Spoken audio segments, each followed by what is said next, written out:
Mwalimu Ali Mkasha. IDs. Mwalimu Ali Mkasha.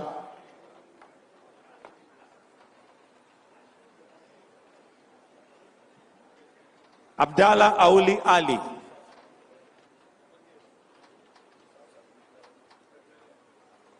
Pia sijui anapewa ID. Sijui ni ID gani Atoli anapewa.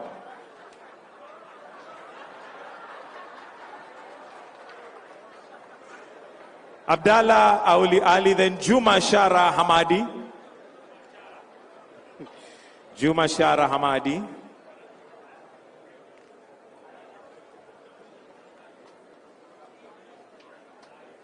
Omar Ali Juma.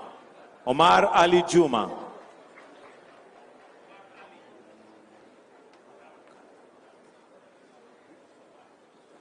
Mwanamakasi Ali Suleiman.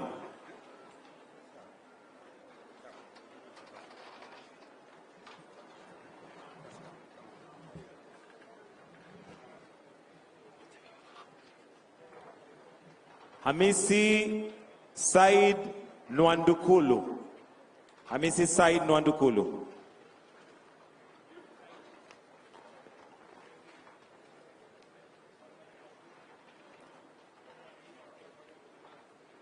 Saidi Mwatande Hassan.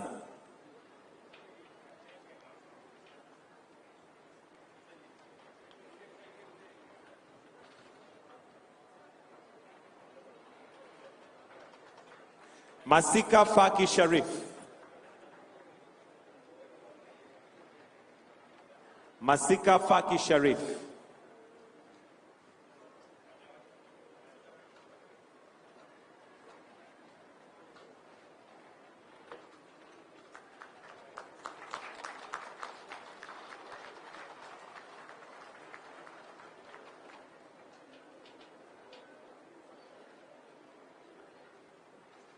Your Excellency, is issuance of passports, and we have Shame Kombo Hassan. Shame Kombo Hassan. Fatuma Ismail Faki.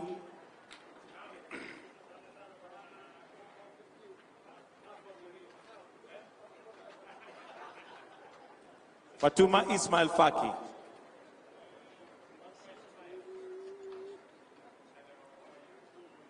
Shame Hamisi Makame.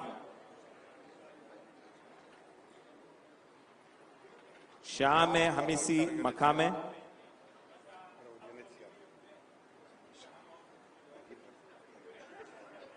Omar Kombo Shoka.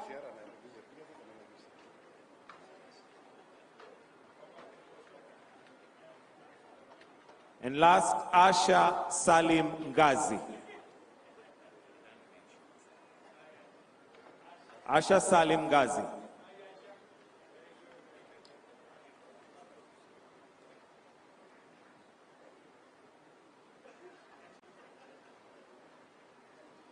Your Excellency, sir, we are through with that session. We will request kindly that you may proceed back to your seat, sir. Thank you.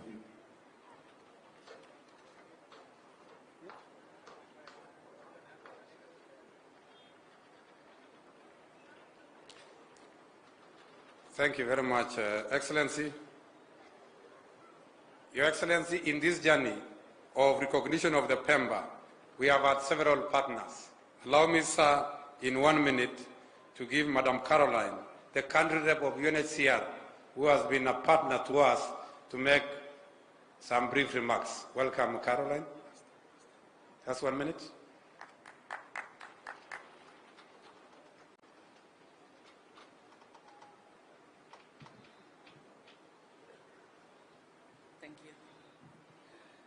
Your Excellency, Dr. William Samoei Ruto, President of the Republic of Kenya, Cabinet Secretaries, Excellency Governors, Principal Secretaries, distinguished guests, all protocols observed.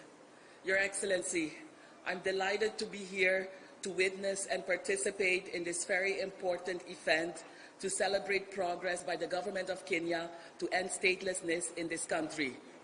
Today, nearly 7,000 members of the Pemba community are becoming Kenyan citizens, and I'm sure this is a proud moment for each and every one of them. On behalf of UNHCR, I would like to particularly commend Your Excellency President Ruto for your leadership and efforts to reduce and prevent statelessness, and for your decision to recognize the members of the Pemba community as Kenyan citizens. Your Excellency, Kenya has been leading the region in efforts to end statelessness and is setting precedents for other countries to follow. Today's ceremony is one further example of Kenya's commitment to addressing statelessness and finding lasting solutions to those without a nationality. Allow me to state that resolving statelessness is not only a human rights issue, but it's also to promote the collective development of a society. It ensures that no one is left behind and that everyone feels included and is able to access basic services such as education, healthcare, and employment, thereby contributing to the economic development of the country. Your Excellency, allow me to highlight the existence of a number of other stateless communities in Kenya who are without formal legal status. These include stateless Rundi and individuals of Rwandan descent, as well as the remaining Makonde and other smaller groups such as the Pare. Let me restate UNHCR's commitment to continue to provide technical support to the government of Kenya to facilitate policy development and legislative reforms that will enable the resolution of the remaining situations of statelessness in Kenya and to prevent future statelessness. Your Excellency, UNHCR would like to extend our appreciation to the members of Parliament, particularly Honorable Owen Baya, and the countless government officials who have been working closely with UNHCR to support and implement activities aimed at finding solutions for the Pemba community and other stateless persons. Let me end, Your Excellency, by reiterating that UNHCR stands ready to support the government in resolving the legal status of the remaining stateless communities in Kenya prior to the end of the I Belong campaign in November 2024. Asanteni sana. Thank you.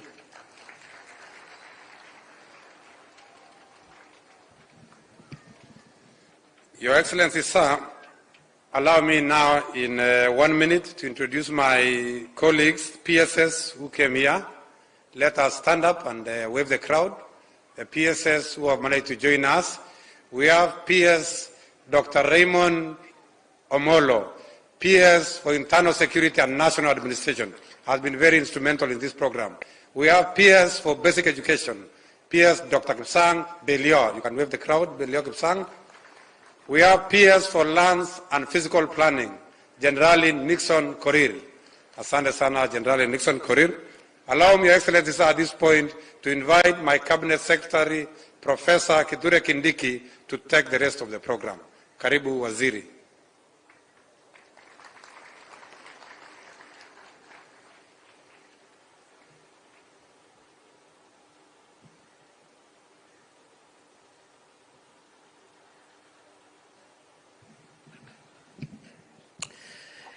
Your Excellency,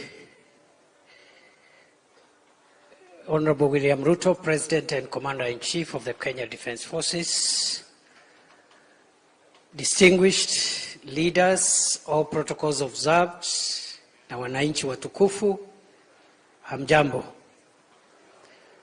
Your Excellency, sir, I want to take this opportunity first and foremost to thank you for finding time to officiate through this very historic and momentous state function.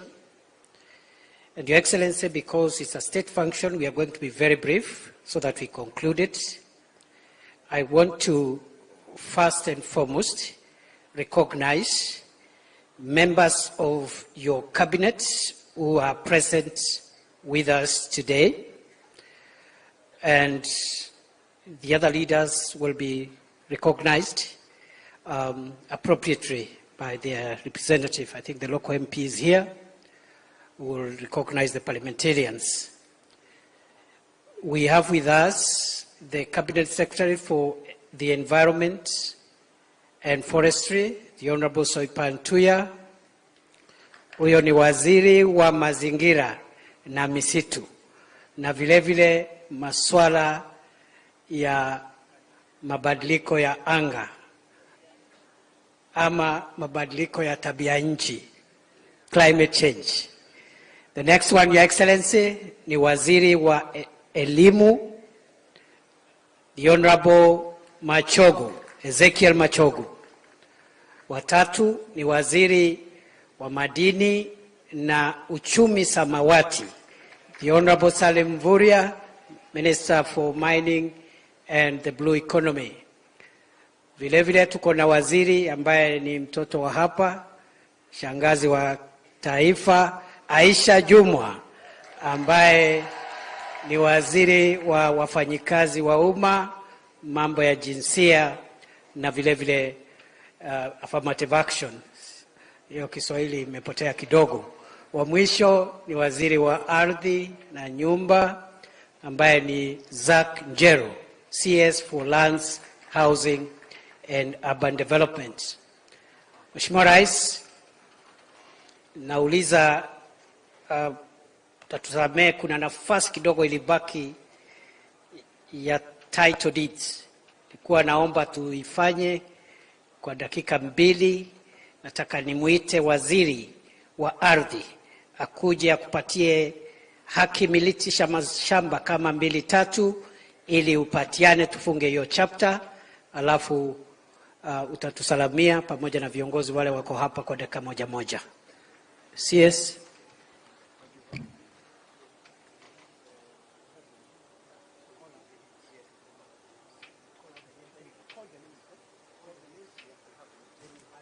Na wale ambao mtaita ndio Your Excellency, we request you to give out the title deeds. Tangait Sangala, Mbodra Daniel Gambo, Kahindi Kiti Kombe.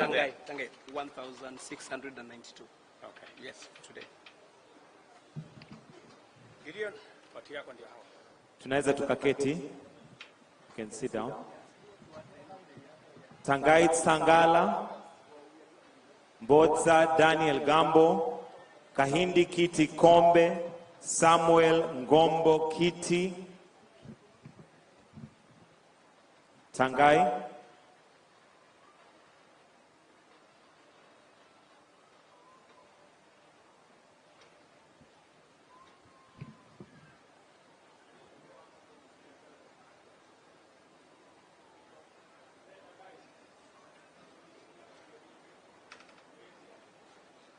Bodza Daniel.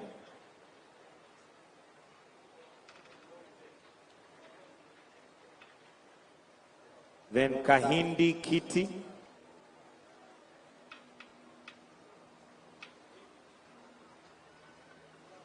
Samuel Ngombo.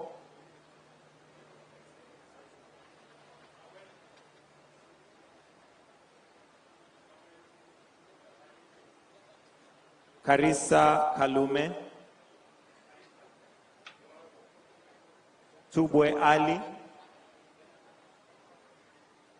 Teddy Konde,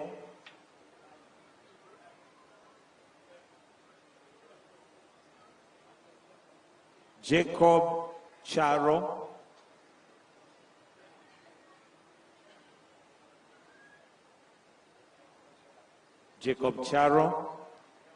Nicholas Mwingereza, Furaha Kadenge,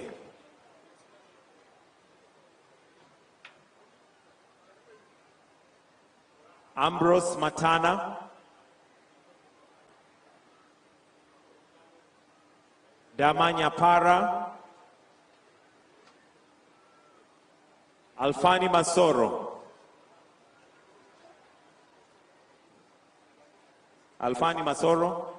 Joseph Tune, Janet Saro, Clementina Mapenzi,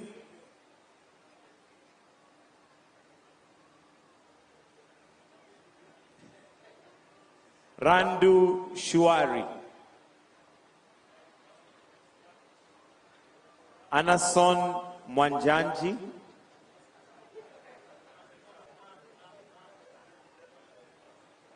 Anderson Mwanjanji, alafu Richard Ngondu James.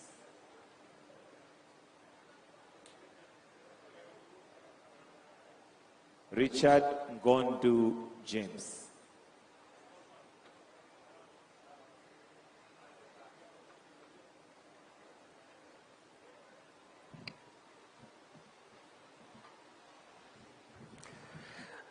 Asante sana Mheshimiwa Rais. Mheshimiwa Rais, kwa sababu ya muda, ningeomba wale nitaita hapa dakika moja.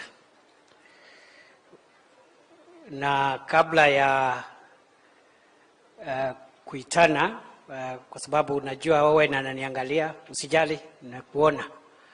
Nataka Aisha, kwa sababu anatoka hapa kuja useme jambo, kwa sababu uko hapa na unatoka hapa Kilifi.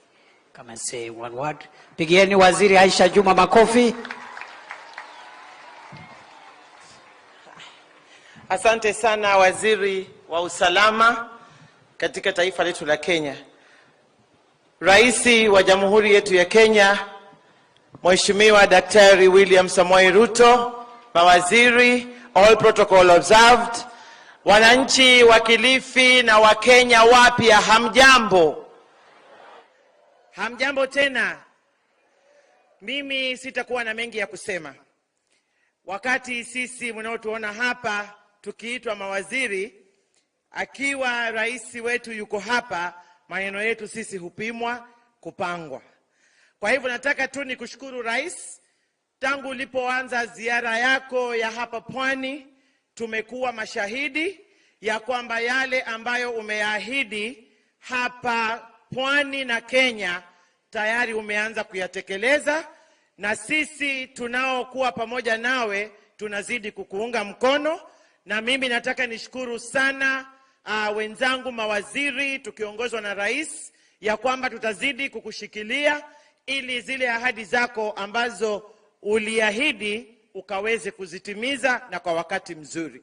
Tunakupongeza na tutazidi kukuunga mkono. Wakazi wa Kilifi, mimi nataka niseme moja tu, na nimshukuru sana gavana wa Kilifi, Your Excellency, ya kwamba gavana wetu wa Kilifi, mimi na yeye hatutaki mediator.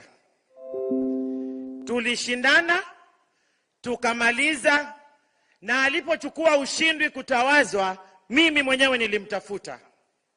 Nilimpigia simu kwa sababu ya wana Kilifi na Kilifi kusonga mbele, nikamuahidi my total support kwa miaka yake 5.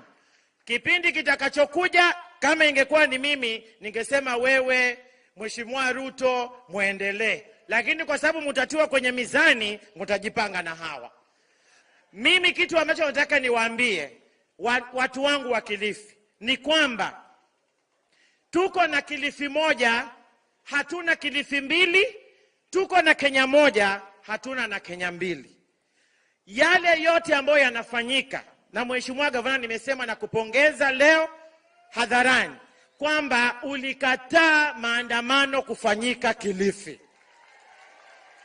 Na sisi tutasimama na wewe, kwa sababu Kilifi ikiharibika, hakuna mwingine atakayebeba huo mzigo isipokuwa wewe gavana. Kwa hivyo ichunge Kilifi, ilinde Kilifi, na sisi wote tutakuwa nyuma yako kuhakikisha umedeliver kwa watu wa Kilifi. Na ushirikiano wako wewe na Rais, sisi unatupa nguvu sana kama wana Kilifi. Kwa wachungaji wa taifa letu la Kenya, nataka niwahimize na hichi kifungu katika kitabu cha James 4:17, nataka mkisome kwa bidii na mkizingatie sana. Wachungaji wa taifa letu la Kenya, musimame na ukweli. Hii Kenya inaongozwa na sheria, na kama sheria ilifuatwa ya uchaguzi hadi mwisho, Wachungaji muache kutoka kupeana statement ya kusema Rais William Ruto aende afanye dialogue na Raila Odinga. Mushikane nyinyi, muende mkaonane na kiongozi wa upinzani na muambie ukweli. Ukishindwa, haijalishi umeshindwa na kura 1,000,000 ama kura moja, wewe umeshindwa. Fanya kazi yako, muache rais afanye kazi yake. Kwa hivyo hii maneno ya kushikana ati tunawaamini kwamba sauti zenu ni kuu, lakini simameni na ukweli, mumwambie huyu bwana. Kwa rais wetu wa Kenya, rais wetu tunayekupenda, mimi nilikufuata nikikuamini na mpaka kesho nitakuamini kwamba una uwezo wa kutumalizia matatizo katika taifa letu la Kenya. Na kwa sababu huyu kiongozi wa upinzani pia amekuwa tatizo, Mheshimiwa Rais, tumalizie. Kwa sababu usipotumalizia tatizo hili, hata yeye kama hata kuweko, atakayemrithisha, tutakutana na majanga haya. Kwa hivyo Rais, ngangari chonjo, tunajua una uwezo na unaweza. Akitaka mazungumzo, wewe na yeye munaweza pigiana masimu, lakini kwetu sisi tunasema tulikupa nafasi kama Wakenya uongoze hii nchi, na mambo ya kugawanyiana na mambo sijui ya nusu mkate, hilo sisi tumekataa. Lazima uhakikishe ya kwamba hii Kenya utaiongoza wewe, na manifesto yako hakuna ambaye atakujazia katika manifesto yako. Sisi tunasema hatuwezi. And Your Excellency, do not reward political bad manners. Lazima usimame kidete. Sisi hata wakituambia tushike mahali hivi ili tumpeleke akapumzike Bondo vizuri, tuko tayari. Asanteni sana na Mungu awabariki.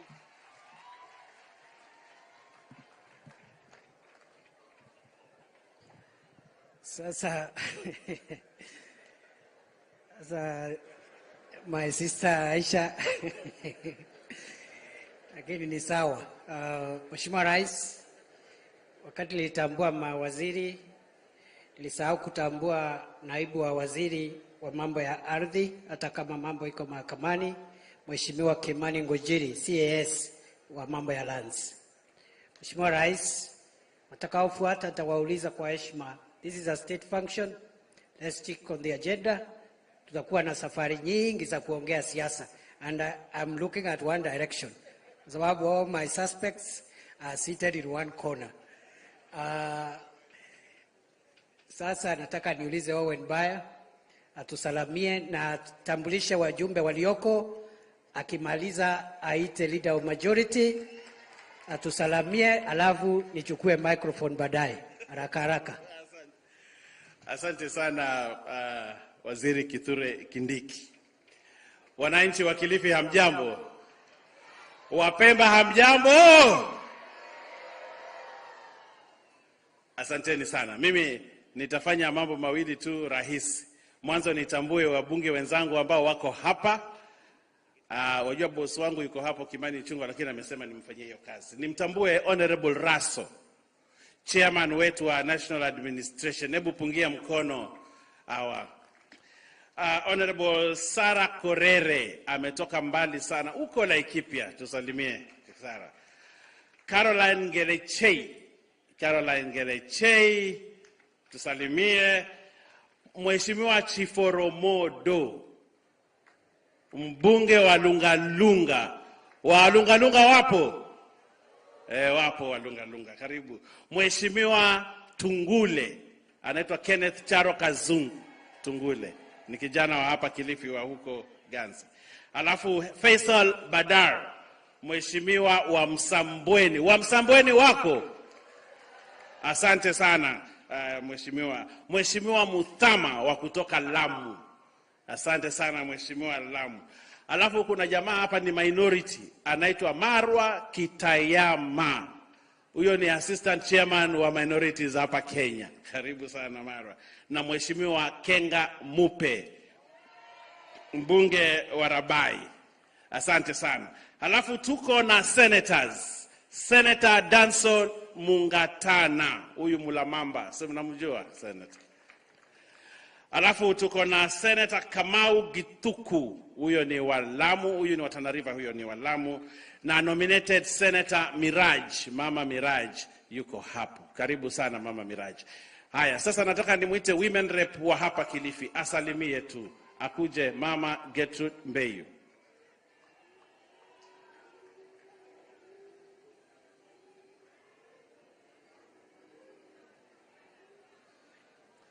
Aongee kwa niaba ya wabunge wote na wabunge wa Kilifi. Dakika ni moja. Ama Kindiki, unajua ako na askari wengi hapa.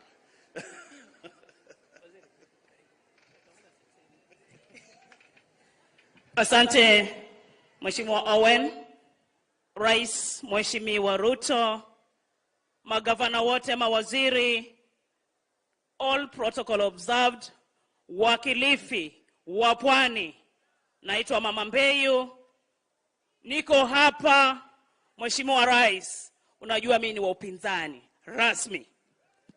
Niko hapa kwa sababu nilialikwa na dadangu Aisha Jumwa ili tuje tuone ni vipi watu wa Kilifi ajenda ya maendeleo.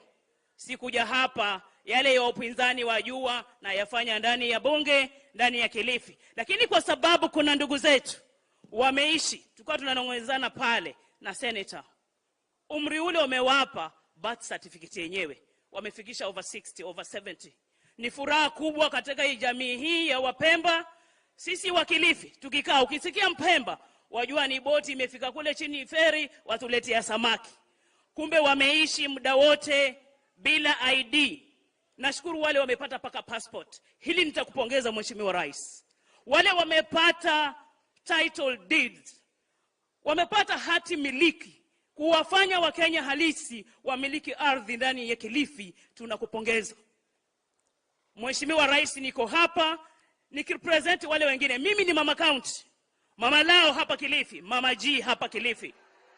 Ili tuone vipi tutafanya kazi pamoja ya maendeleo ya watu wa Kilifi. Mambo ya opposition, Mheshimiwa Ichungwa yuko hapa ananijua. Tukiwa ndani ya bunge tuko kazi, lazima tukosoe serikali pale tunaona sisi wa Kilifi, wa Kenya hatunufaiki. Mheshimiwa Rais, nitakutajia moja. Nilikuwa mpinzani mkubwa kwa finance bill. Hiyo kila mtu anajua. Bodaboda wako hapa wote, wale wote ni kwa sababu ya bei ya mafuta ilipandishwa 100%. Hilo si la uongo na linaumiza vijana wetu wote hapa Kilifi. Kwa hivyo niko hapa tuambiane ukweli, tuambie watu wetu yale yanautumiza. Mambo ya chakula ni kweli, kila mtu, si Mbeyu anaumia, si mwananchi wa kawaida. Ili tupate mwelekeo rasmi, tukae pamoja, na nimekuja hapa kwa sababu mimi ni kiongozi wa Kilifi. Ni kiongozi wa jimbo, si wa pale chini. Ili tuone vipi Mheshimiwa Rais, siwezi kuwa kwa jukwaa lako kila wakati. Mimi ni wapinzani. Leo niko hapa kwa sababu jukwaa lako ni la maendeleo wala si la siasa. Niko na kina mama wa mama wa maendeleo. Mheshimiwa Rais, najua ajenda yako na kina mama wako na memorandum yao. Wanataka kupresent kwako. La mwisho, waje wakupe memorandum kwa sababu umekuja kimaendeleo, waone ni vipi watapresent kwako. Hiyo itakuwa yangu la mwisho. Mheshimiwa Owen, maendeleo ya wanawake wako na memorandum yao ya kuwasilisha kwa rais, na waliniomba kwa heshima na nikamweleza Mheshimiwa Owen na akakubali. Maendeleo ya wanawake wapishwe pale wako, waweze kuwasilisha memorandum hii kwa rais, ili wanachokitaka nisiwazuie mimi nikiwa upinzani. Hawa ni wa Kenya, peni nafasi. Hii ni Mama Lao, hii ni Mama G bana. Na rais pia anajua hilo. Maendeleo ya wanawake waruhusiwe hapo, waweze kupresent memorandum yao kwa rais. Wamesema nisiwazuie kuona rais wao, waje wapeane hii. Wana mahitaji, ni viongozi wa mama wa Kilifi. Ni wazee, lakini wazee wa Mama Mbeyu waweze kuona ni vipi wataweza kubenefit na serikali. Wapishe tafadhali, wapishe, wasalimie rais. Hao ni viongozi wa mama. Mheshimiwa Owen amekubali wapishe wakuje kwa rais. Shida iko wapi? Wamama maendeleo, Kilifi moms, hawa ni wamama ambao rais anawajua. Rais yeye ni mtu wa Kilifi. Wamama hawa wana mahitaji, waje wote hapa Yes, Waziri Aisha Juma, hebu fanya mambo. Hawa ni wa Kenya. These are Kilifi women leaders. Allow them to see the president. State House ndio hii hapa. State House wafanya nini? Rais yuko hapa. Kwa nini ni wabebe wapeleke State House? Wakuje hapa, wa present. Yes, maendeleo ya wanawake chair, mama witness. Nenda kwa rais, tuende na wewe kwa rais. Aya, sawa, asante.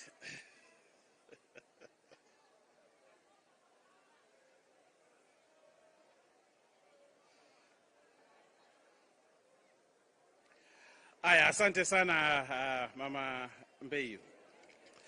Basi Mheshimiwa Rais, mimi niongee maneno mawili alafu niite my leader. Mwanzo, Mheshimiwa Rais, ni kushukuru sana kwa yale mambo unatufanyia hapa Kilifi. Na niseme kwamba kwa mara ya kwanza watu wa Kilifi wako na serikali inayowasikiza. Tukiongea serikali inasikiza.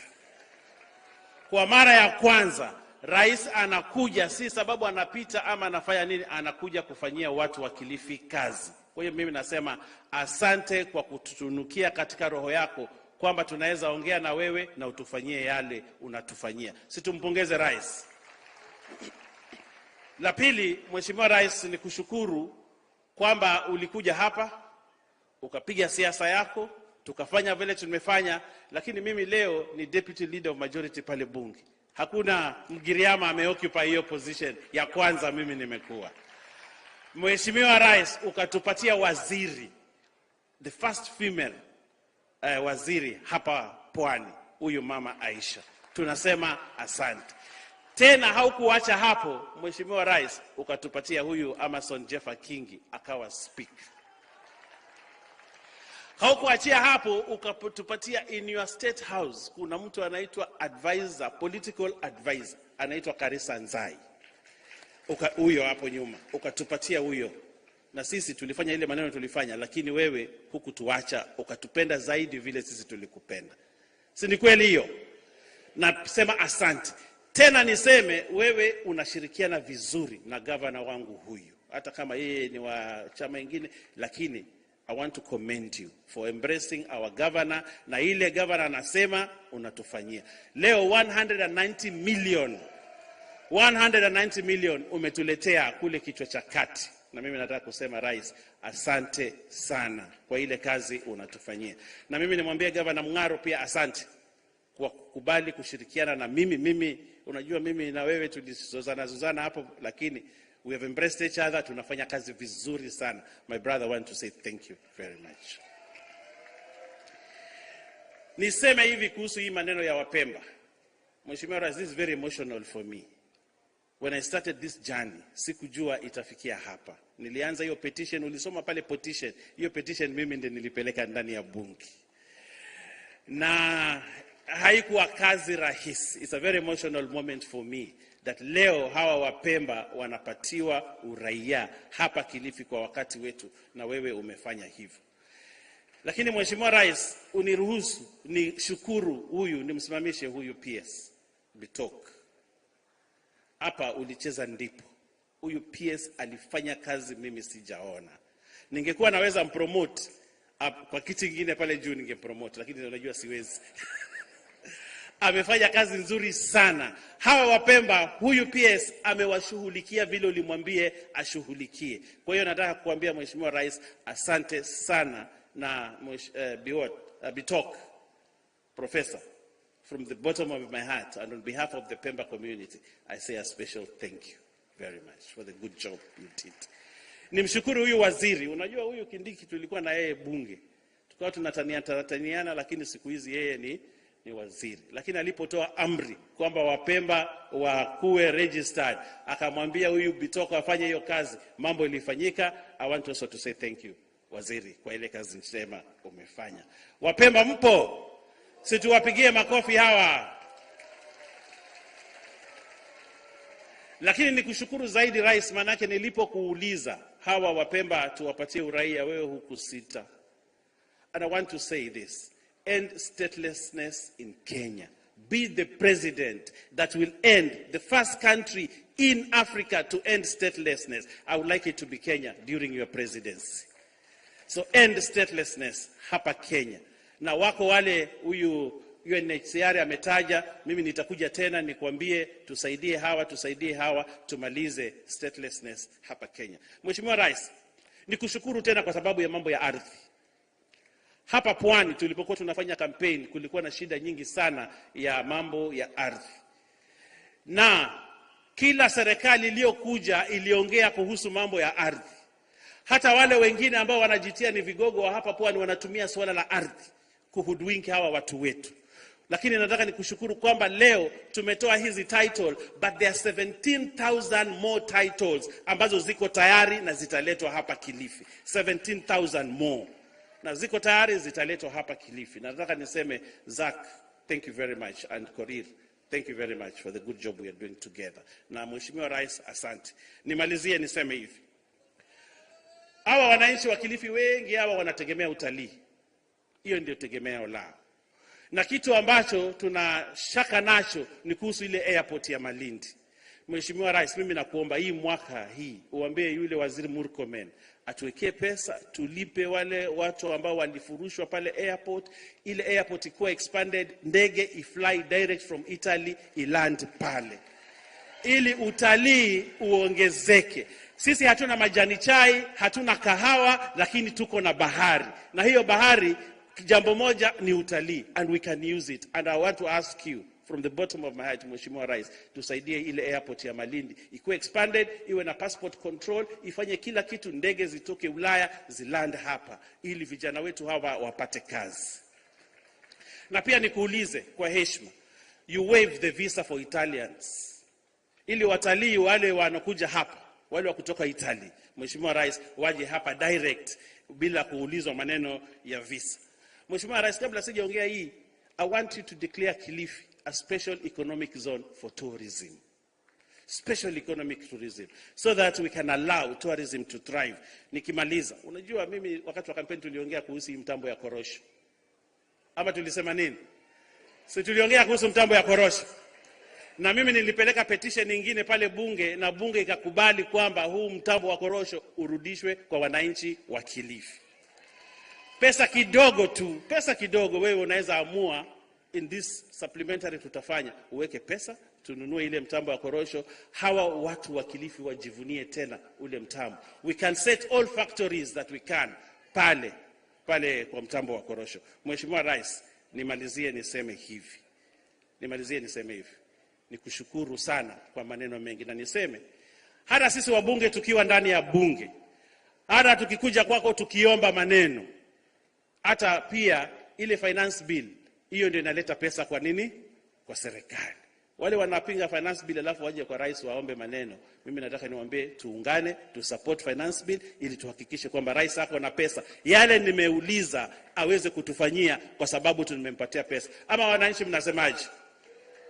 Tupate pesa kutoka kwa haya. Mimi sitakuwa na zaidi ya hapo. Nimwite ndugu yangu mkubwa huyu, kiongozi wangu Anthony Kimani Ichung'wah. Tumpigie makofi Kimani. Karibu boss.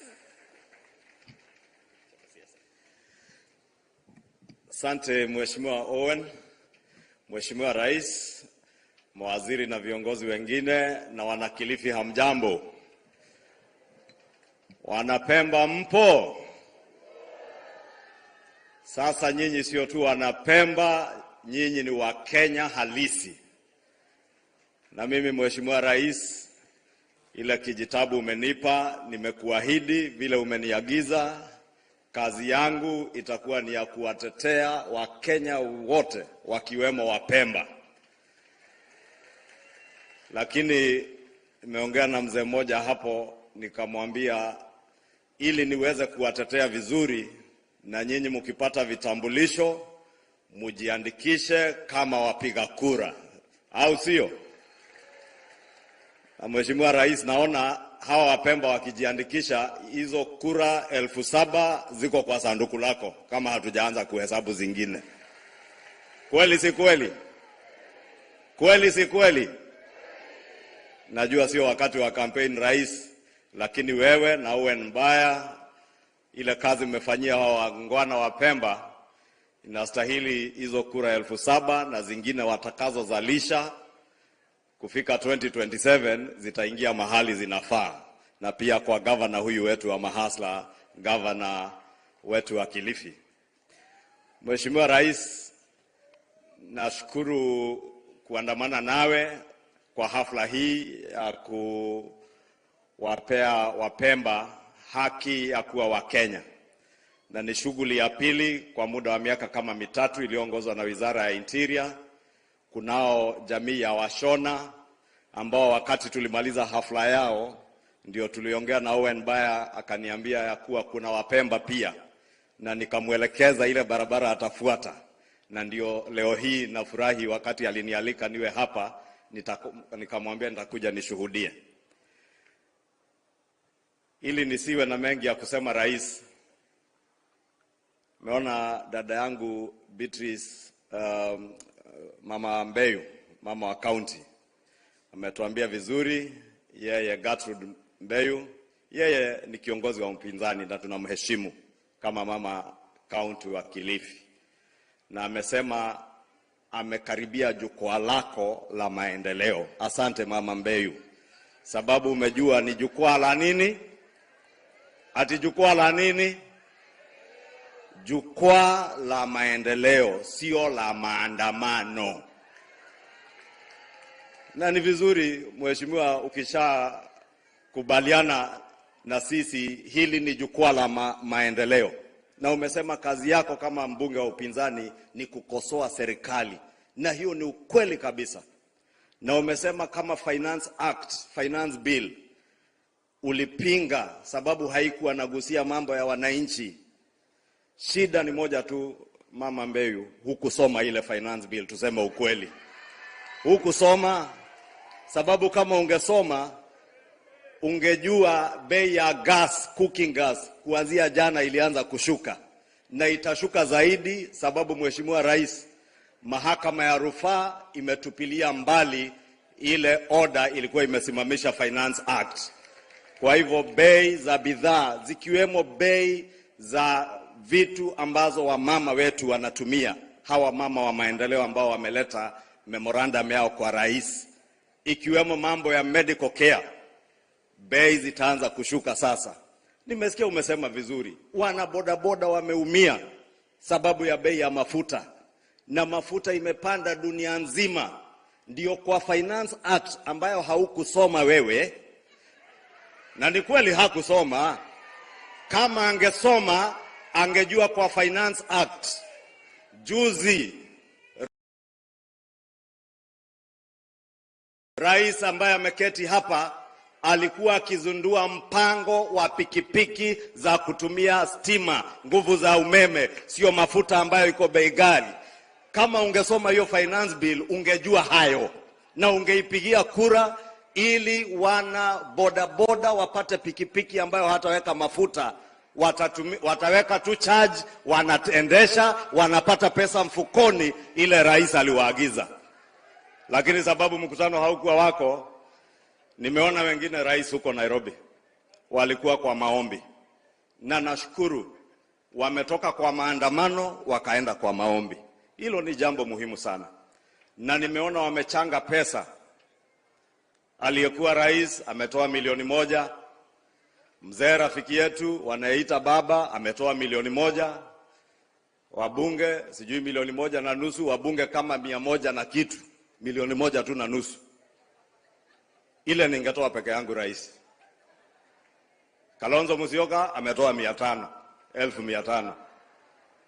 Lakini nataka niulize, sababu wamesema pale wale watu ambao wanachangia pesa ambao wameafa ama wamekufa, walipoteza maisha yao wakati wa maandamano, hawakufaa kupoteza maisha. Na mimi nakubaliana na wapinzani wetu kabisa.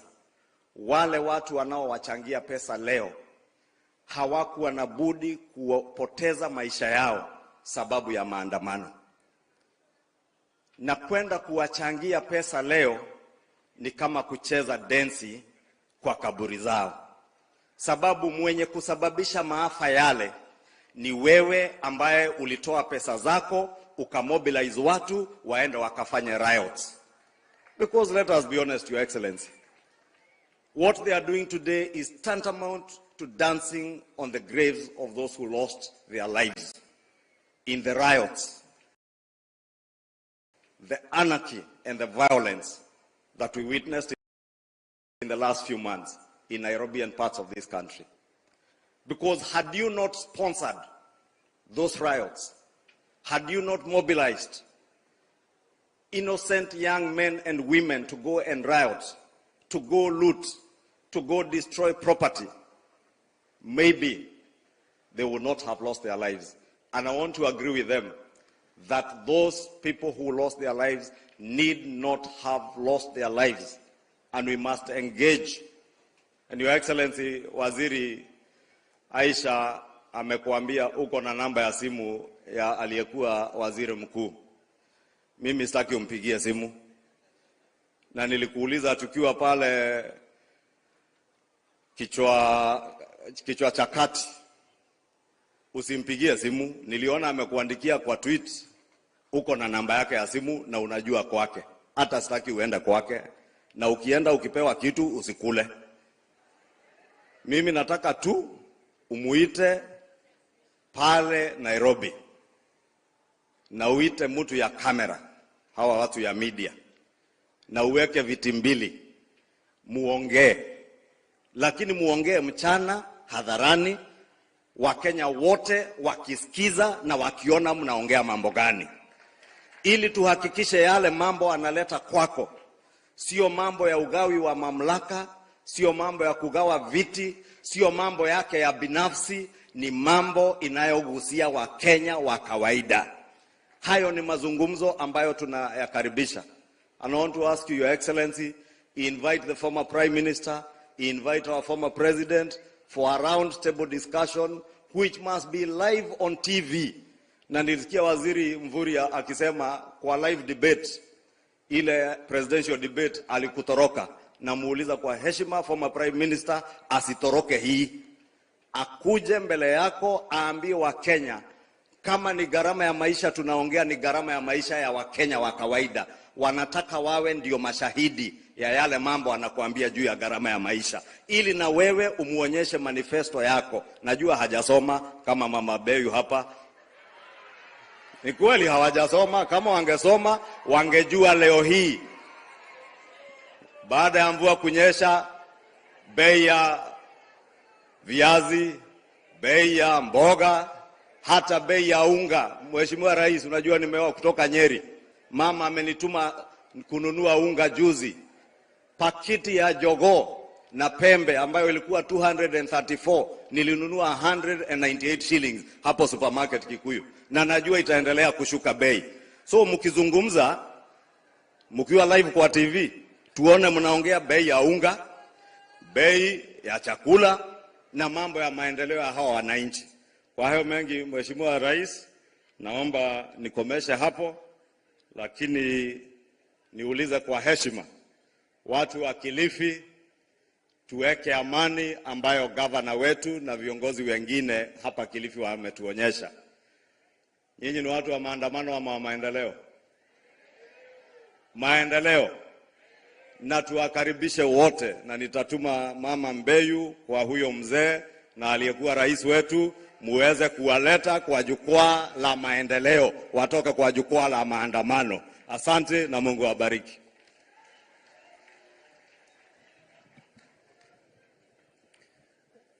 Kwa wale ambao wamebaki kuongea, I just want to remind you this is a state function on the recognition of the Pemba community as citizens of the Republic of Kenya.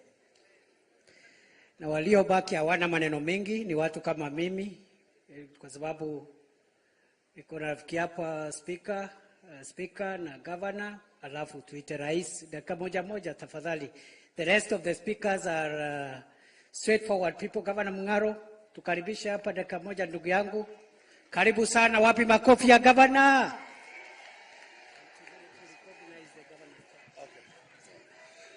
Aya, asante.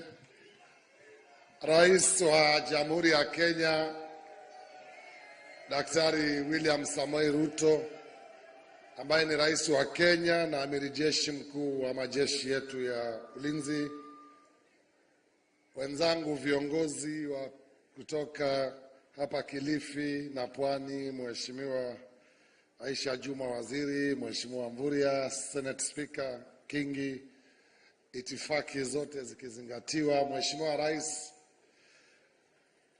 kwanza nichukue fursa hii, najua muda umeenda, lakini unaweza toka rais alafu usikie nimelimwa na MCAs wako hapa, acha niwasimamishe waone.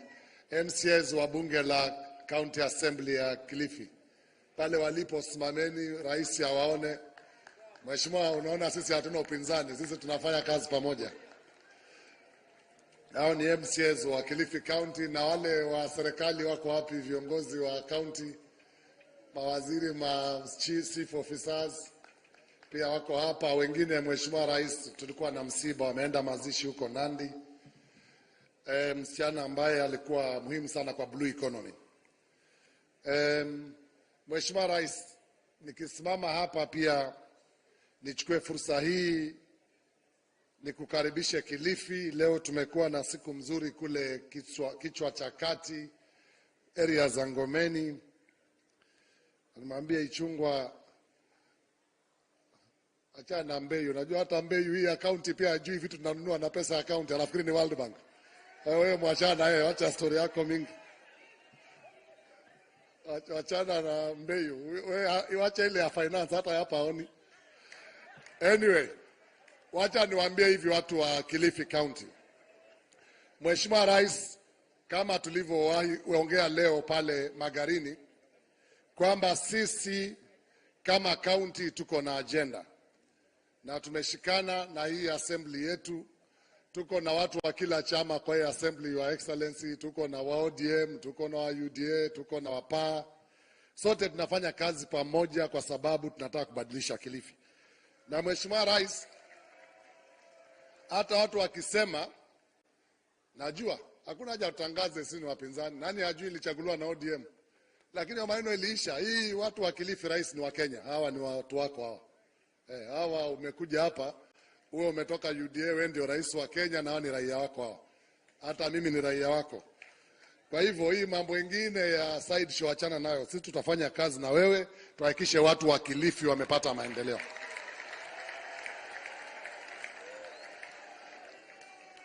Tumeongea maneno, agenda yangu kubwa Mheshimiwa Rais, kama nilivyokuambia leo kule Magarini, masuala ya maji.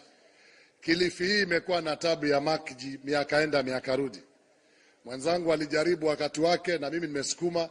Hata ile pesa Mvurya alinipatia royalty, watu wangu ya budget sikuambia, nilificha kando kwanza. Sababu hiyo pesa yote nataka ingie kwa maji. Hiyo 950 million. Tubadilike maji Ganze na kila mahali ambako kuna shida ya maji. Mheshimiwa Rais, katika mpango wako wa chakula ambao nataka kuungana na counties, nikwambie sisi kama kaunti ya Kilifi tunalisha vijana 60,000 wa shule za chekechea kila siku, na tukiungana na wewe na kaunti pengine tutaweza kuongeza hiyo, tu scale up hiyo program mpaka huko kwa shule ya msingi.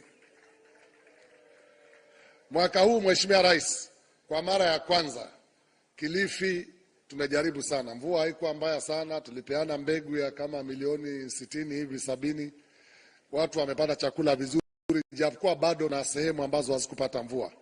Ukienda Ganze huko sehemu ya Shirango na huko sehemu za Governor Kingi huko Adu, sehemu kidogo kidogo, lakini tumepata chakula.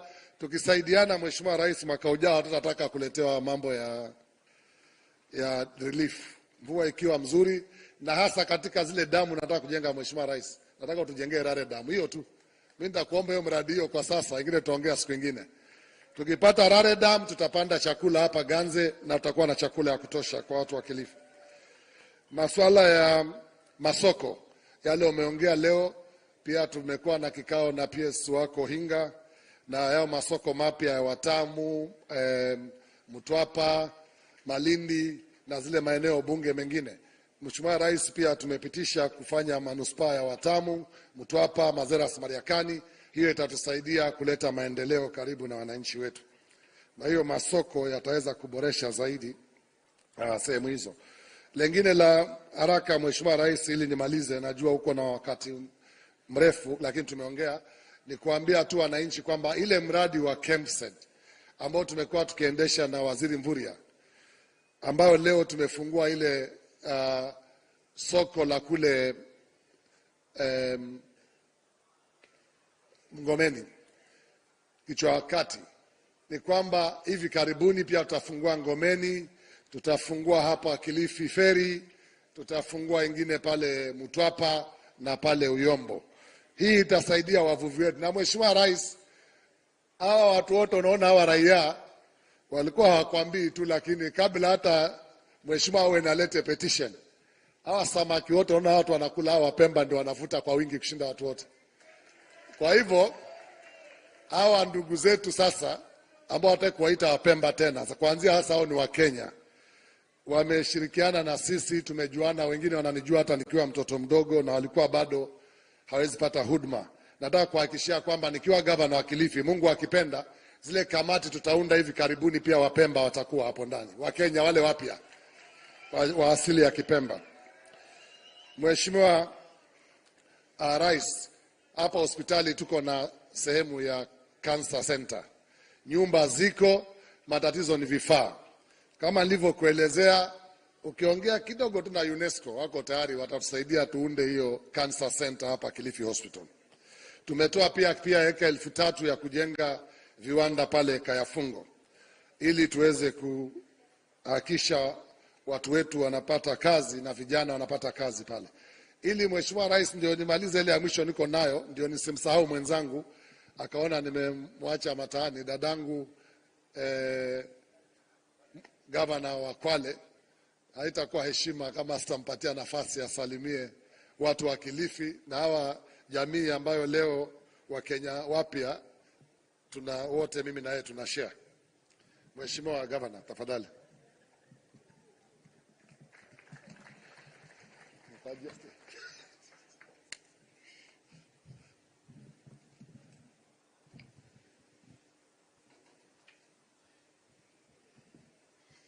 Shukran sana Mheshimiwa Gavana wa Kilifi. Mstahiki Rais wa Jamhuri ya Kenya Daktari William Samoei Ruto, mawaziri na viongozi wote, assalamu alaikum. Bwana asifiwe. Mimi kwanza namshukuru Mwenyezi Mungu na niwashukuru wale Wapemba wenzangu ambao leo hii tumeweza kutunukiwa uraia wa Kenya. Mheshimiwa Rais wa Jamhuri ya Kenya, asante sana kwa sababu umethibitisha ile mambo ya bottom up. Sisi kama wa pwani tunategemea sana bahari, na ile bahari wanaoitendea haki ni Wapemba.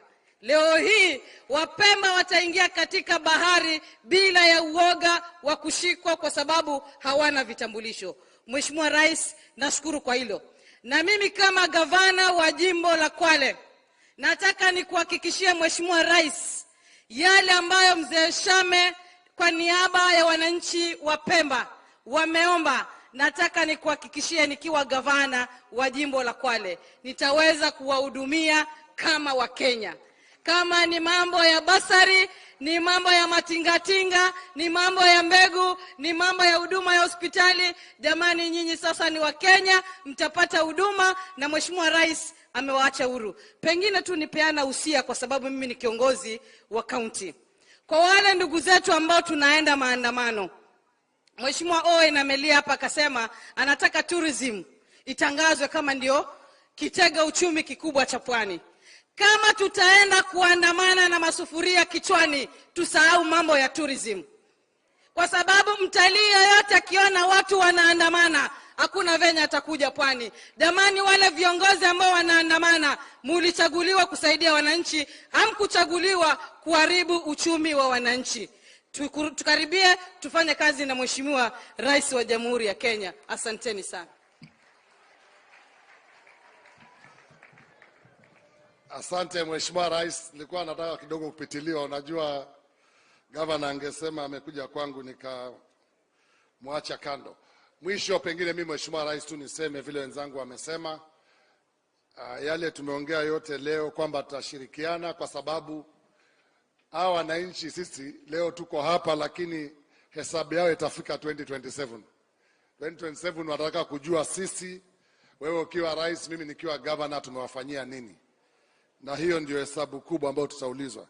Na mimi nataka kusema Mheshimiwa Rais, yale ameongewa na Owen, na vile nimekuambia, hii uwanja wa ndege pesa nyingi ishalipwa, imebaki kidogo tu. Mheshimiwa Rais, ukisukuma kidogo tutaanza kupata ndege za moja kwa moja, na mimi nitasimamisha maandamano ili watalii wakuje hapa Kilifi. Mwisho, Mheshimiwa Rais, watu wa Kilifi wanakupenda, hata kama tuko kule tuko, lakini wewe bado ndio rais sasa, na ukisimama hapa utaona umati wote, hakuna mtu amefungwa kamba kukuja kwa hii mkutano. Hii ni mkutano watu wamekuja sababu ni ya maendeleo, na hata wale wenzangu wanasema kwa upindani wanakubali kwamba maendeleo ni muhimu, na kutakia mema. Tutaendelea kufanya kazi pamoja, tushirikiane, tubadilishe maisha ya watu wetu wa Kenya na Kilifi, na Mungu akubariki sana. Asante. Asante. Asante sana Governor. Mheshimiwa Rais, katika serikali yako, katika wale ambao umepatia vyeo katika serikali kutoka hapa, ni aliyekuwa governor wa hii county ambaye ni speaker wa bunge la Senate. Naomba kwa heshima Speaker Kingi usalamie wananchi dakika moja, ndio alafu tumalizie kwa sababu tumekaa kwa muda mrefu. Wapi makofi ya Senate Speaker? Asante.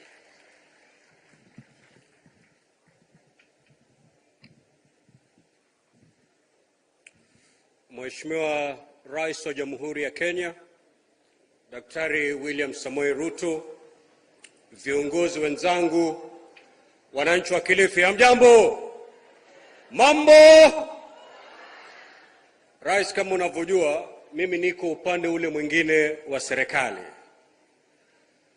na una itikadi zake, hususan kwa masuala ya kisiasa.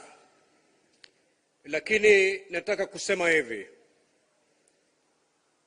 kwamba sijasonwa mdomo ile nikiona maovu ni nyamaze.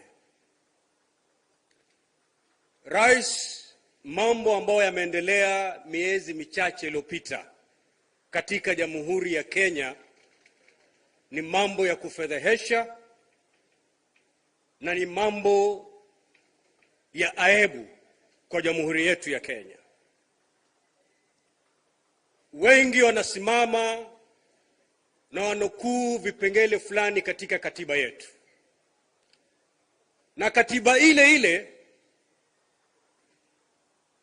ina vipengele vinaohusu uchaguzi, ina vipengele vinaohusu mtu ambaye hajakubali matokeo ya uchaguzi afanye nini. Katiba iko wazi, na walifuata vipengele vile mpaka katika koti ya juu kabisa katika nchi yetu ya Kenya, na uamuzi ikasemekana kwamba aliyechaguliwa na Wakenya kihalali kisheria si mwingine ni Mheshimiwa Daktari William Samoei Ruto. Iko ndani ya katiba. Lakini sasa kuna wale wanasema kwamba serikali iliyoko kwa sasa ni haramu. Ingekuwa ni haramu, ingeharamishwa na koti. Kwa sasa watu wamejitokeza, wanasema kwamba gharama ya maisha iko juu mno. Ni sawa, lakini wale ambao wanatangaza jambo hili sasa tulikuwa nao mwaka jana. Manake, Mheshimiwa Rais, I was the last passenger to disembark from that sinking ship. Mimi ndo nilikuwa abiria wa mwisho kuruka katika ile meli ambayo ilikuwa inazama. Kwa hivyo najua mengi yalofanywa kule.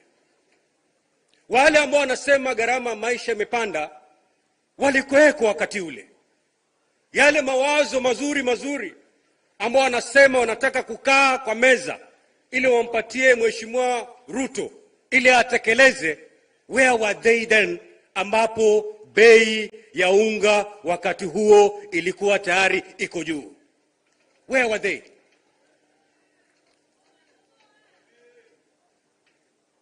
Na nataka niombe wananchi, leo hii Mheshimiwa Rais amuite Mheshimiwa Raila wakae kwa meza. Baada ya mkutano ule, nenda supermarket, nenda kwa duka, uone kiwa bidhaa bei zake zimeshuka. Utakuta bei ni ile ile. So the solution is not the two gentlemen sitting down to talk. The only solution is for this government to implement its manifesto. The plan. Hata Mheshimiwa Ruto awe na mikutano mingapi na Mheshimiwa Raila, ndugu yangu, bei ya unga haitashuka, usidanganywe. Lakini ile siku Wakenya watampatia nafasi rais wetu atekeleze manifesto yake, the plan, hapo ndio bidhaa, si unga peke yake, bidhaa nyingi bei zake zitaanza kushuka. So wanakilifi na Wakenya, let us give our president time to implement his plan, which is the plan of the Kenyan people. Mimi nataka nikushukuru ndugu yangu kakaku Mheshimiwa Mng'aro, gavana wa Kilifi. Mwaka 2027 na Mwenyezi Mungu atujalie tufike kule. Hawa wakazi wa Kilifi hawawezi kukuchagua kwa sababu eti uliuleta maandamano mara ngapi hapa Kilifi. Wataweza kukaa kukuchagua ulileta title deeds ngapi hapa Kilifi, ulisaidia wavuvi kivipi, ulijenga hospitali ngapi. Those are the things ambazo utaweka kwa ratili na uchaguliwe. Na hizo zote zitakuja ikiwa unaweza kufanya kazi na serikali, rais aweke mkono wake, wewe pia uweke mkono wako, na wanakilifi hawa wapate. Mheshimiwa Ichung'wah amesimama hapa. Manake Kenya hii haishi maajabu. Sijawahi kuona katika nchi ambao rais mstaafu anajihusisha na kundi ambalo linapanga maandamano. It has never been seen before. Juzi tulikuwa na mkutano kule kwa mahakama. Jaji mkuu wa nchi hii Martha Koome alimwalika jaji mstaafu Maraga, yule ambaye alimpatia nafasi baada ya siku zake kuisha. Amemwalika katika kikao ili wasaidiane mahakama itaimarika vipi. We expected the same, kwamba rais mstaafu atamtakia mema yule ambaye alimpatia wadhifa wa kuendesha Kenya hii. Lakini yeye ndio yuko mbele zaidi, ndariye tanga mbele kupanga mambo ya kuhujumu bidii za rais wetu. Mimi nimekuwa gavana hapa for 10 years. Siwezi kamwe, baada ya kupeana mamlaka kwa Mheshimiwa Mng'aro, siwezi kurudi hapa Kilifi kupanga maandamano dhidi ya serikali ya Mng'aro. Langu aidha ninyamaze kabisa, ama kiwa nitazungumza ni mazungumzo ya kumsaidia Mng'aro kuendesha Kilifi ili tuende mbele. Na hilo ndo mambo, ama hilo ndo jambo ambalo rais wetu anafaa kufanya. You cannot be the main pillar of stabilization of a government ambao wewe mwenyewe ulipeana mamlaka. Na mimi nikimalizia, ndugu zangu ni wa Pwani, Mheshimiwa gavana wa Kwale amezungumza hapa mambo ya maandamano na athari zake. Uti na mgongo wa uchumi wa Pwani ni utalii.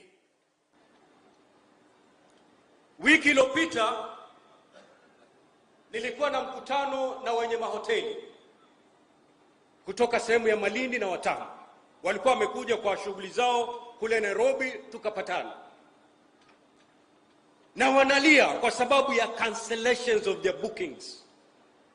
Watalii wengi wamecancel holidays zao, hawatakuja tena hapa Kilifi. Jiulize, hasara inaenda kwa nani? Yule Rehema, yule Katana ambaye anafanya kazi hapa Silver Pump, leo hii yuko nyumbani. Sababu ni maandamano na athari zake. Juzi tuliita waziri wa utalii katika Senate azungumze athari za maandamano. Meli za kifahari, cruise ships nyingi zimekata safari zake za kuja Kenya kwa sababu ya maandamano. Athari haiji kwangu, haiji kwa Raila, haiji kwa nani, kwa mbunge, inakuja kwa mwananchi wa kawaida. Yule ambaye anawaambia muandamane, mwisho wa mwezi, ikiwa ni mbunge, mwisho wa mwezi pesa zake hata ndururu hakati. Wakati nyinyi mnachoma tairi hapa juzi, yule ambaye alitisha maandamano alikodisha ndege ya kibinafsi, akashuka Malindi, akaenda hoteli ya kifahari mpaka maandamano akaisha, akarudi Nairobi. Je, pimbi ni nani hapa? Mujingani hani ho? Ni hani? Akachukua familia yake, akaiweka kwa hoteli kule, twapigana. Nataka niwaambie wapwani wa Kenya kwa jumla, there is no solution katika hizi maandamano. Ile ambayo tunapata ni hasara tupu. And that's why I want to congratulate my brother, Governor Mung'aro. Ile siku ya kulalia maandamano ulikuwa na mkutano hapa kama gavana wa Kilifi. Na ulikuwa na mkutano na wanabiashara investors hapa Kilifi. Bidii zako kama gavana wa Kilifi ni kuleta investors ndani ya Kilifi. Bidii za party leader wako ni kufukuza wale investors. Simanyo na ngira hiyo. Maana wanaenda kuku, wanaenda kuku. Lakini kwa sababu hawa ndio wamekuchagua, saa zote akiwekwa hapa na wananchi wakiwekwa hapa, nenda na matakwa ya wananchi wako. That is the only way.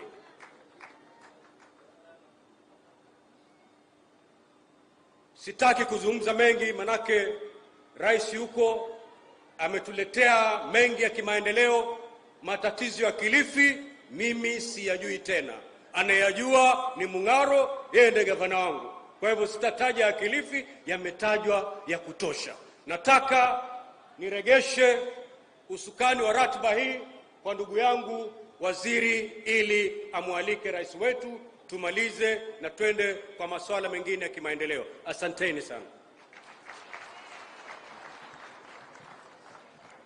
Asante sana Speaker Kingi. Your Excellency the President, today's occasion is a historic occasion for our country. On this occasion, Your Excellency, and through the legal procedure which you have presided over this afternoon, our brothers and sisters of the Pemba heritage are part and parcel of the diversity of the communities of the Republic of Kenya. I congratulate you, Your Excellency, and I want to affirm, as has been said by other speakers, I believe that you are going to be the president who will preside over the complete end of statelessness in Kenya. In 2014, Your Excellency, the United Nations declared a decade between 2014 and 2024 all over the world for member states to end statelessness. I am aware we still have a few outstanding communities, and under your direction, as you have guided us through this process, we can be perhaps the first country in the world to meet the UN target of completely eradicating statelessness in our country. Your Excellency, what we are doing here today is historic globally. It's not just a local affair.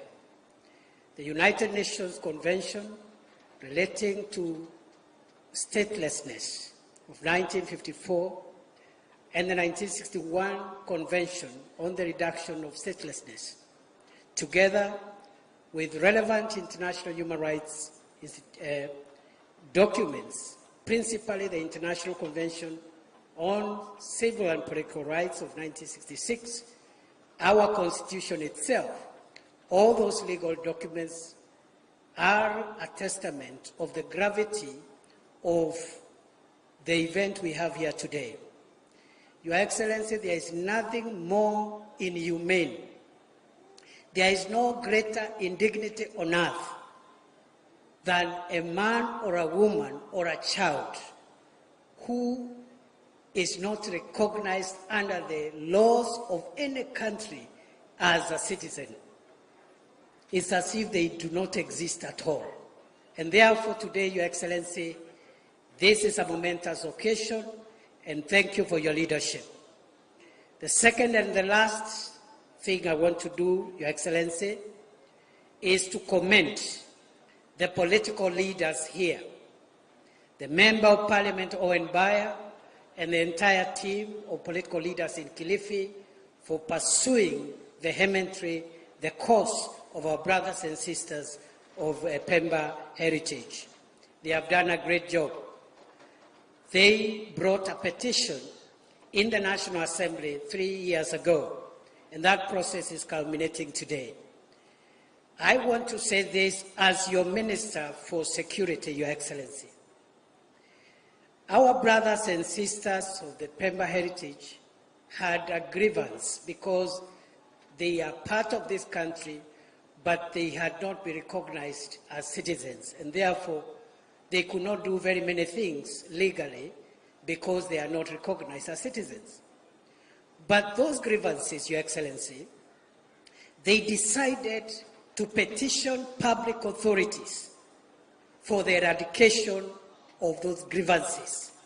They did not go to the streets, they did not burn cars, they did not destroy property, and therefore we are happy that this is a good example how citizens and their leaders should be able to resolve their grievances and present petitions to authorities peacefully and without jeopardizing national security. And therefore, pongezi sana wana Pemba, tunawatakia kila la heri, na kutoka leo kama vile Mheshimiwa Rais ametangaza, nyinyi ni mmoja wetu kama jamii ya nchi yetu ya Kenya. Kwa hayo mengi, I now request us to be upstanding as we invite His Excellency the President to come and address us. And sorry, Your Excellency, we took a bit of time. Thank you. Karibuni, welcome. Aya, asanteni sana, tafadhali tuketi chini. Shukrani sana. Waheshimiwa viongozi wote, ndugu wananchi wa Kilifi, wa Pemba wa Kenya, hamjambo. Wapemba hoye. Wapemba hoye. Kilifi, assalamu alaikum. Bwana Yesu asifiwe. Ebu niwap salamu, salamu, salamu, salamu, salamu, salamu. Asanteni sana. Ndugu zangu watu wa Kilifi, kwanza wacha nichukue nafasi hii nimshukuru Mungu ametupatia nafasi. Tumefika hapa Kilifi siku ya leo. Tumefika hapa katika shughuli ya muhimu sana. Ndugu zetu ambao wameishi pamoja na sisi kwa miaka tangu tuwe taifa huru, wamekuwa wanaishi hapa bila ya uraia, na kwa sababu hiyo wamepitia mambo mengi magumu. Leo mimi nafurahi kufika Kilifi na kuwajumuisha Wapemba. Kuanzia leo sasa watakuwa raia wa taifa letu la Kenya. Pongezi ndugu zetu wa Pemba, nyinyi mmechangia sehemu kubwa katika maendeleo ya taifa letu la Kenya.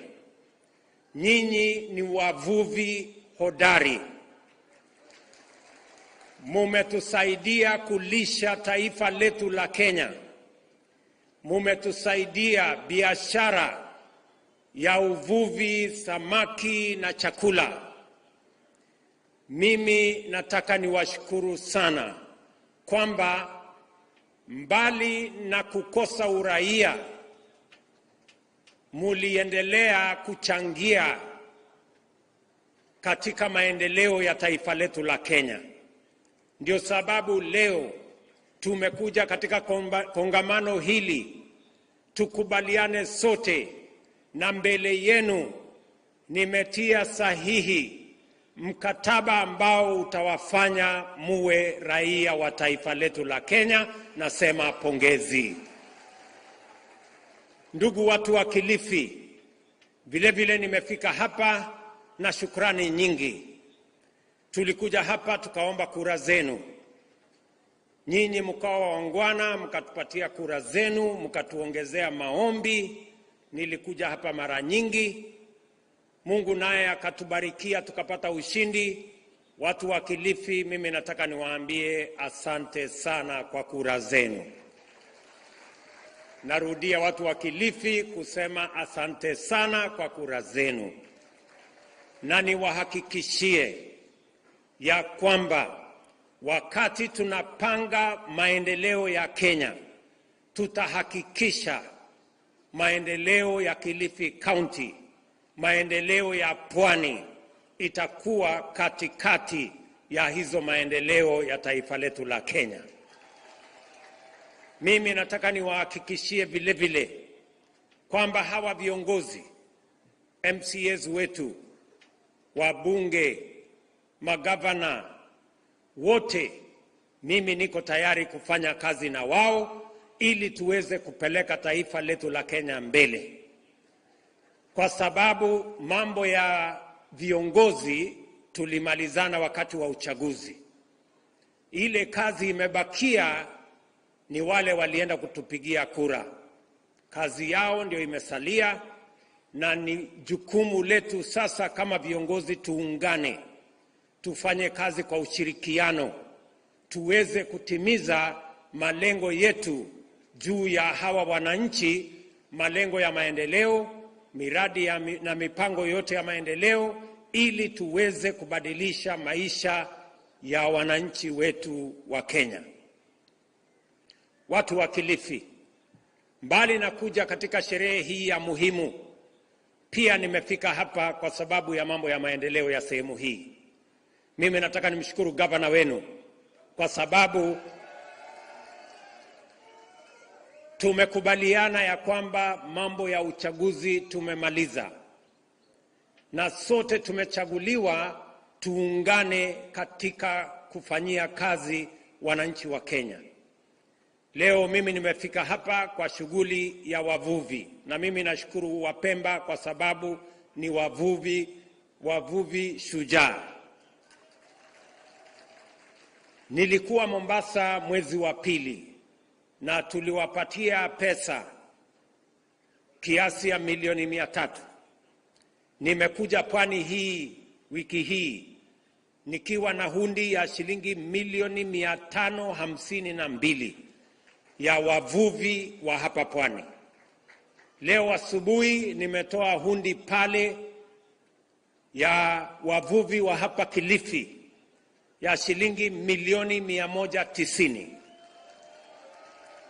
Mpango yetu ni kwamba tunataka wavuvi wa hapa, ya kwanza tuwafundishe wawe na ujuzi wa uvuvi. Ya pili,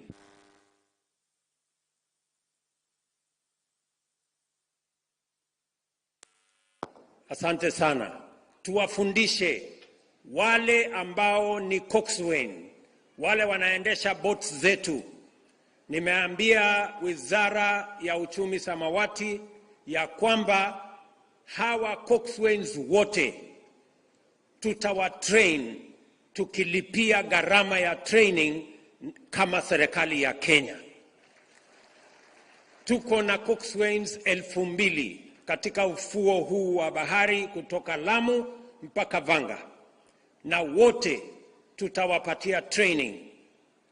Tuko na wavuvi wengi, vile vile tutawapatia training. Pesa zile tumewapatia, mbali na boats ambazo tulileta hapa, nilituma naibu wangu wa rais, tumepia waletea pesa ya kununua fishing gear na livelihood development na mambo yale mengine ambayo yatasaidia wavuvi wetu. Na katika budget hii ambayo tumepitisha kwa finance bill, nimeweka ushuru kwa wale wanataka kuleta samaki kutoka nje ya Kenya. Nimesema hatuwezi kuagiza samaki kutoka China tena. Samaki yetu tutatoa hapa baharini na wavuvi wetu wataenda kutuletea hiyo samaki. Nataka niwaulize watu wa Kilifi, mnataka tuendelee kuagiza samaki sijui kutoka China, sijui kutoka wapi? Ndio tumeweka katika finance bill kusema yale mambo ambayo tunaweza kupata Kenya, samaki, furniture, chuma, simiti, yote hatutaagiza tena kutoka nje. Tutazalisha hapa Kenya. We will expand our industry, we will expand our programs so that we can harvest our fish, we can grow our economy, we can expand our manufacturing of fertilizer, of steel, expand our manufacturing of cement, and produce all our furniture in Kenya by Kenyan young people, by Kenyan talent, and by Kenyan effort. Tutashirikiana hivyo. Vile vile, mimi nimefika hapa kwa sababu nataka tukubaliane vile tutaenda mbele pamoja. Mimi niliwaambia wakati wa uchaguzi, tulikuwa na changamoto kubwa ya mambo ya CBC na elimu kwa ujumla. Walimu walikuwa wachache, tulikuwa na matatizo katika university, tulikuwa na matatizo ya mambo ya TVET. Mimi nataka niwatangazie ya kwamba zile challenges zote tulikuwa nayo na CBC tumezitatua. All stakeholders have agreed on how we are going to run our education system and mainstreaming CBC as part of our program. Watu wa Kilifi, hapa Kilifi katika hiyo mpango, Januari, kwa sababu niliwaeleza watu wa Kilifi, tuko na tatizo kubwa ya walimu. Na hakuna vile elimu inaweza kuendelea shuleni kama hatuna walimu wa kutosha. Na elimu ni ya muhimu sana kwa sababu inatupatia usawa. Mtoto wa maskini na mtoto wa tajiri wanakuwa sawa wakipata elimu. Na ndio sababu hiyo hapa Kilifi Januari tuliajiri walimu 970.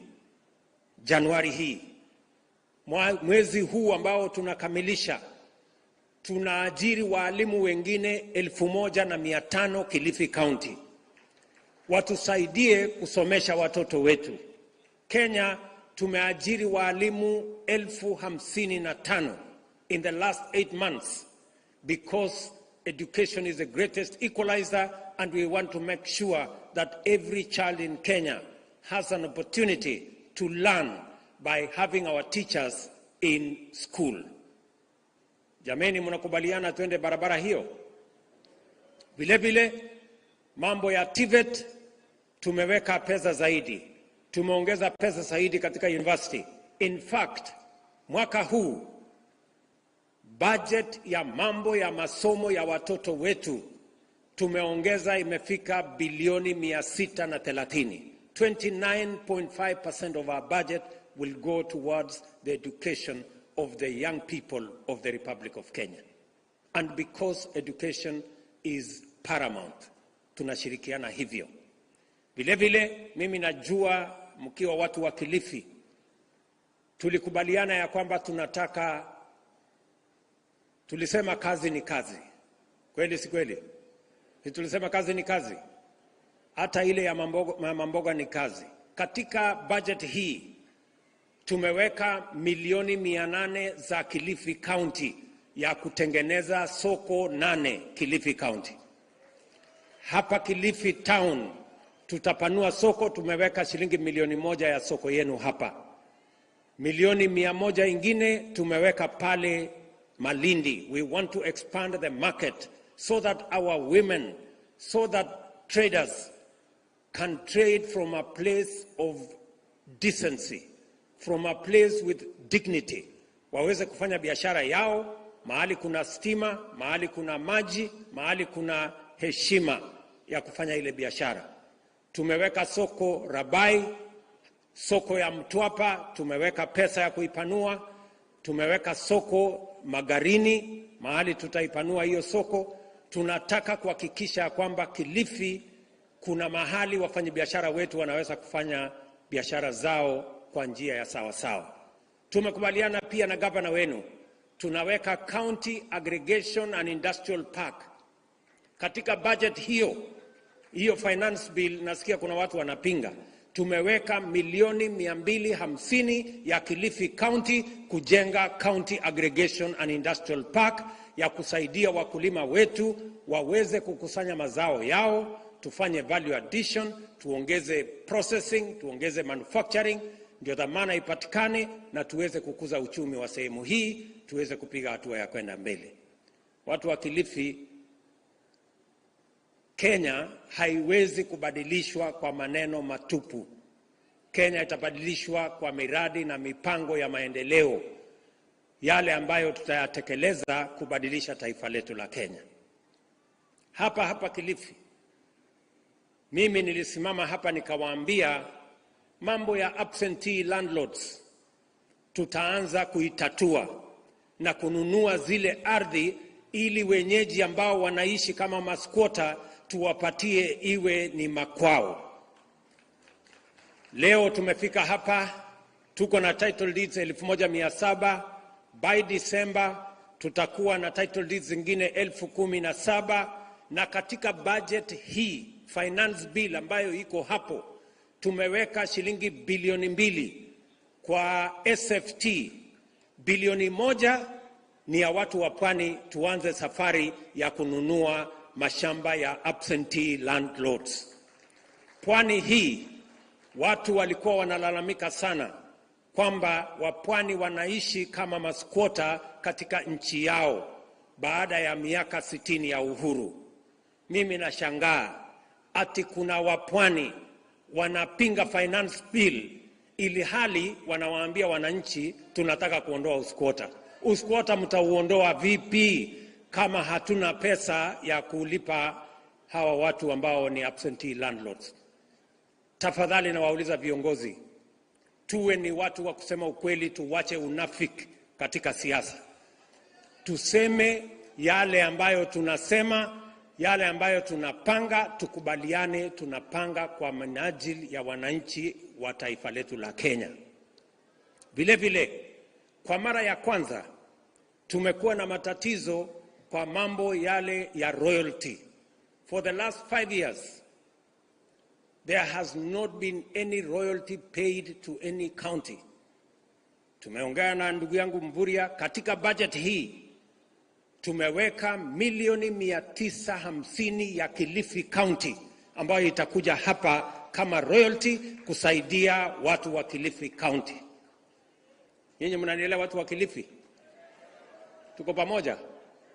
Hiyo ndio mpango tuko nayo ya Kilifi County. Tumekubaliana na speaker wetu Bwana Kingi, tumekubaliana na viongozi wenu wote, kwa sababu sisi tulitoa ahadi and we want to keep every promise that we made. Mimi niliwaeleza vile vile wakati wa uchaguzi kwamba tutakuwa na hazina ambayo itasaidia wafanyabiashara wa chini. Hustler Fund hapa Kilifi. Nyinyi watu wa Kilifi mko mbele sana. Watu ambao walichukua pesa ya Hustler Fund Kilifi ni watu 1530. na mumebeba shilingi milioni 870. Na uzuri wengi wenu mumelipa mukichukua 70% wamelipa. Lakini kuna watu 30% mimi nawaona wako hapa hawajalipa na hawataki kuniangalia kwa macho vizuri. Mimi nataka, niko na habari. Niwapashe. Niko na habari. Sasa katika hii budget nimeweka pesa ingine. Mjipange tena. Si ndio? Mtajipanga? Mtajipanga? Sasa hii pesa nimeweka, tutakuwa na awamu ya pili. Tunataka sasa vikundi kama wale wa maendeleo ya kina mama, hakuna haja ya kuwasumbua sana. Sasa iko pesa. Na wamama wengine wote, hakuna sasa kubaguana ati hawa ni wa maendeleo, hawa si wa maendeleo. Kila mama Kenya sasa ni wa maendeleo. Na tumesema wamama vikundi, mkiingia vikundi, vijana mkiingia vikundi, kundi ya watu 10 mkiwa tayari, tunawapatia 20,000, 50,000 mpaka shilingi milioni 1. Mjipange. Mko tayari hapo? Lakini iko shida kidogo. Kabla hujapata hii 20,000, kama ulihepa na ile 500, ulipe kwanza 500 ndio upate hii 20,000. Yani wewe unafikiri unaweza kuhepa na 500 alafu tukuongezee 20 kabla hujalipa ile? Hapana, ikae namna hiyo. Sio kama tunaelewana? Tuko pamoja? Nia yetu ya kwamba kila Mkenya, usiwe na title deed, usiwe na logbook, usiwe unajulikana na MC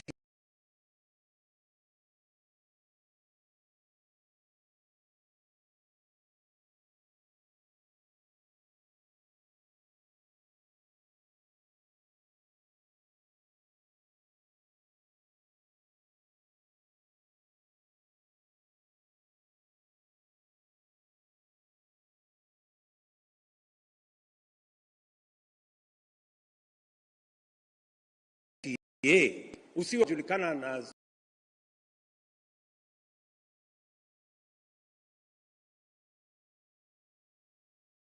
aliana. Tunajenga dams mpya,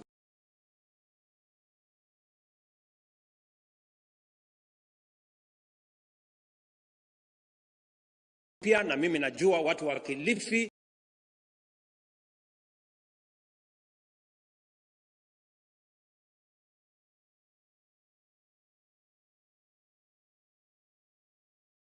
kujigawia hiyo shamba.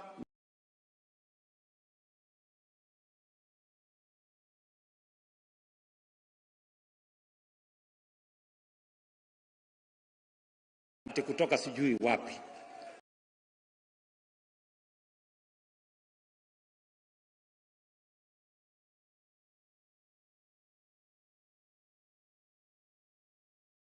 Kwanza, by the end of next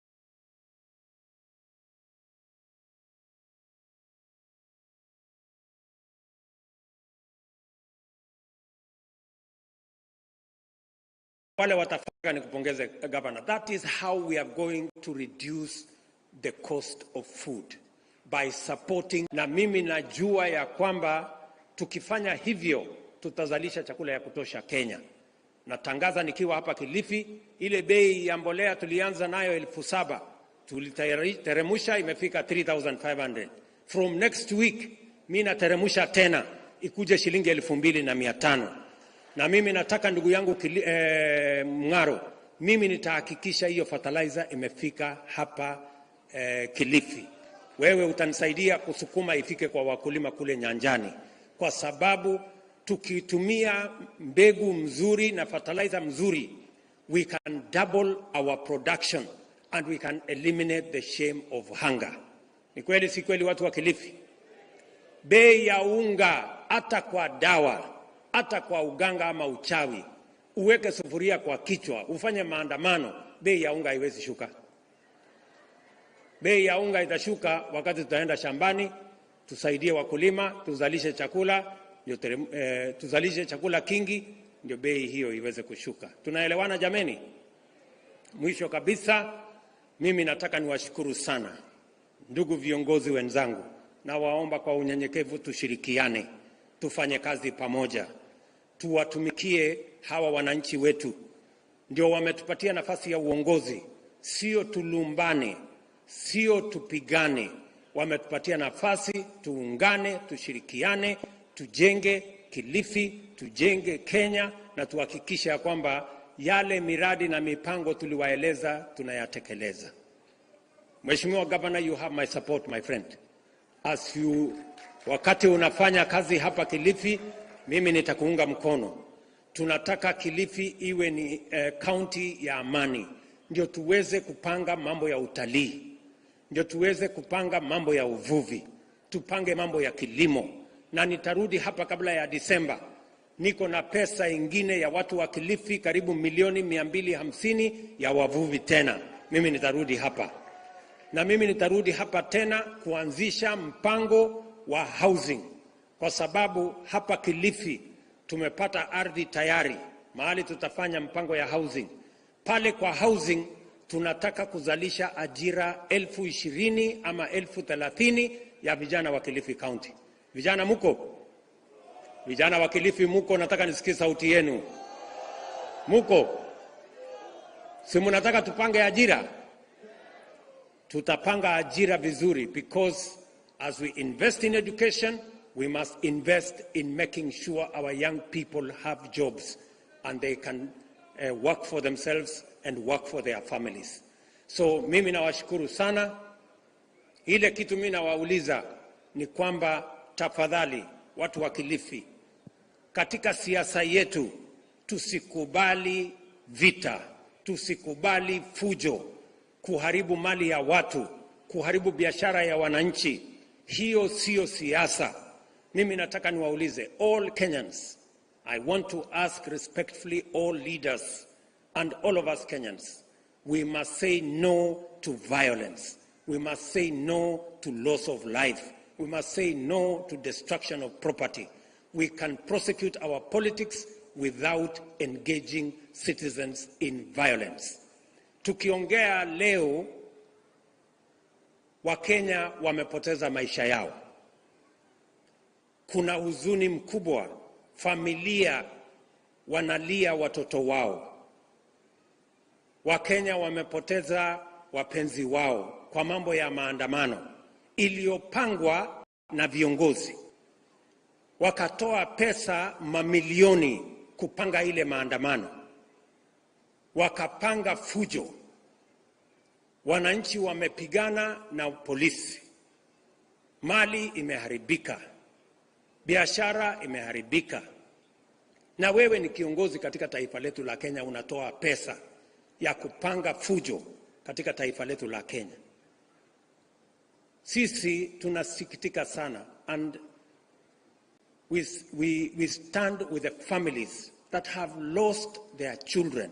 They have lost their loved ones unnecessarily because of the scheme of a few leaders who are pursuing selfish interest, using innocent, jobless young people in Kenya to drive anarchy, to create chaos, to engage in violence, to fight the police, to fight citizens, to fight business, to destroy property. Mimi nawauliza hawa viongozi, jameni, simuwe na utu. Watoto ya watu maskini mnawapatia pesa wafanye fujo. Watoto wenu hawako, watoto wenu wako nyumbani, watoto wenu wako holiday. What kind of people are you? Good people. Sijui kama tunaelewana. Kama hawa watu wangekuwa na ukweli, si wangeleta watoto wao wakuje wawapiganishe na polisi na kuwabebesha mawe? Ama namna gani? So we want to ask leaders, please, let us stop the deceit. Let us stop this unnecessary confusion that we are bringing in the Republic of Kenya. The one thing we must all agree is that whatever it is, violence must not be part of the equation of the politics of the Republic of Kenya. Tunaelewana sote? Sisi ni watu wa amani. Sisi ni taifa la amani. Na sisi ni mpango yetu ni maendeleo. Hebu nione wala wanasema ni amani, ni amani, ni amani, ni amani, ni amani. Asanteni sana wakilifi na wapenda sana. Nitakuwa hapa kabla ya Krismasi. Mungu awabariki sana. Thank you and God bless you. Haya, sote tumpongeze Rais wa Jamhuri ya Kenya. Asante sana Your Excellency. Na sasa sote tusimame wima tukimalizia kwa wimbo wa taifa.